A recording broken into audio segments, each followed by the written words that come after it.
म्हैसाळ येथे जिल्हा परिषद आणि पंचायत समिती भाजप उमेदवारांचा प्रचार शुभारंभ आमदार सुरेशभाऊ खाडे यांच्या हस्ते मारुती मंदिर येथे नारळ फोडून करण्यात आला। म्हैसाळ येथे जिल्हा परिषद उमेदवार नीलम महादेव दबडे, टाकळी पंचायत समिती उमेदवार मोहिनी प्रमोद वाघमारे तसेच म्हैसाळ पंचायत समिती उमेदवार कविता गणेश निकम यांच्या निवडणूक प्रचाराचा शुभारंभ आमदार डॉक्टर सुरेशभाऊ खाडे यांच्या शुभहस्ते उत्साहात संपन्न झाला।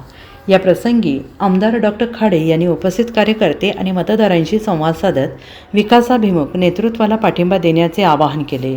स्थानिक स्वराज्य संस्थांमधून सर्वसामान्य नागरिकांचे प्रश्न सोडवण्यासाठी सक्षम आणि प्रामाणिक प्रतिनिधी आवश्यक असल्याचं त्यांनी नमूद केलं।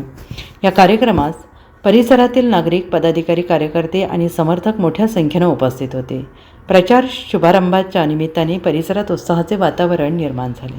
समितीच्या निवडणुकीचा रणधुमाळी चालू झाली। आजचा शेवटचा माघार घ्यायचा शेवटचा दिवस आहे। उद्यापासून 7 दिवस आपल्याला प्रचाराला मिळतात।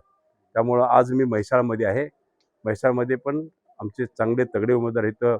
दबडे असतील, निकम असतील आणि मला वाटतं वाघमारे मॅडम आहेत, नरवाडचे आहेत।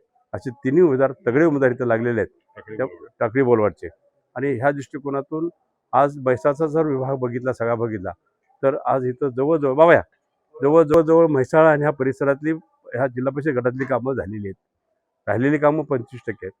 आता जे उमेदवार इथे येणार आहेत ह्यांना सगळ्यांना जनतेनं हेच विचारावं की आता 10-15 वर्षामध्ये आपण आमच्या गावासाठी किती पैसा आणला, किती विकास केला।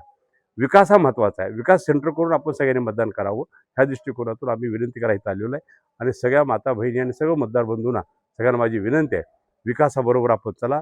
विकास थांबणार नाही, महाराष्ट्र थांबणार नाही, तसा विकास थांबणार नाही। त्या दृष्टिकोनातून आपण 5 तारखेला कमळा पुढचं बटन दाबायचं आहे आणि कमळाला आणि ह्या सर्व उमेदवारांना आमच्या मत आपण त्यांना निवडून द्यायचे, एवढीच विनंती। धन्यवाद। Bureau report SBN Marathi, Mhaisal.